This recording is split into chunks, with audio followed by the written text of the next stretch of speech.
के कारण क्रोधित हो जाती है और स्वयं को बेलन से झापड़ मारती है। गलत है। आप माता का स्वभाव तो गलत है ही, लेकिन आप भी गलत है। गुस्सा हो जाने पर बच्चे को उचित वाक्यों द्वारा, उचित दंड के द्वारा सुधारा जाता है। प्यार से समझा देना चाहिए। इससे प्यार से समझाते हैं पर बच्चे नहीं सुनते हैं आजकल के। हम कई बार बोलते हैं कि बेटा आप इस चीज को फॉलो करो जी। पर नहीं सुनते हैं। तो देखो, उसका कारण है आपने बचपन में संस्कार नहीं दिए उनको आध्यात्मिक। अगर आप माँ होकर के उनको आध्यात्मिक संस्कार देती, आपको उनसे कहती पैर छुओ। जब वो छोटे थे, अगर छोटे से बैठो, एक माला राधा नाम जप करो, राधा राधा बोलो, तुम्हें तब हम बाल भोग देंगे। रेगुलर बोलती हूँ, वे नहीं सुनते हैं। देखो, अब बड़े हो गए हैं, अब सुनना इनके बस के। समझाइए, बच्चे आपकी बहुत सुन रहे हैं। आज की जो जनरेशन है वो आपको बहुत फॉलो कर रही है। भाई हमारी इज्जत रख लो यार।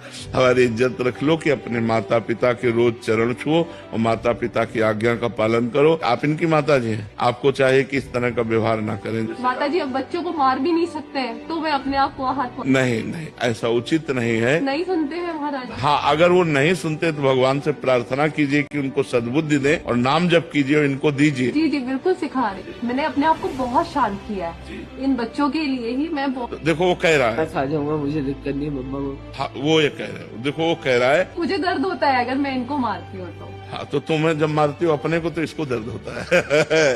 तो हमें लगता है दोनों को दर्द ना हो। ऐसा करो, तुम ऐसा करो, अपनी माँ के चरण छू करके आज से नियम लो कि हम माँ के विरुद्ध आचरण नहीं, ठीक है? और हमारी इज्जत रख लो। कह रहे हैं आज के 9 लड़के आपकी बात मानते, तो हमारी बात मान जाओ यार। हमारी बात मान जाओ तो तुम्हारी दोस्ती हो जाएगी, ठीक है? दोस्ती मंजूर है तो माता के रोज पैर छूना, रोज पैर छूना, और जब जो कहे उसे मानने की कोशिश करो। गलत वो कहेगी नहीं, माँ है, वो आपकी उन्नति चाहेगी। हमें लगता है कोई माँ ऐसा नहीं चाहती हमारा बालक गिरे, गंदे मार्ग में जाए या वो दुख पावे, समझ रहे हो ना? तो अपने माता पिता की बात माननी चाहिए, चाहे बच्ची हो चाहे बच्चा।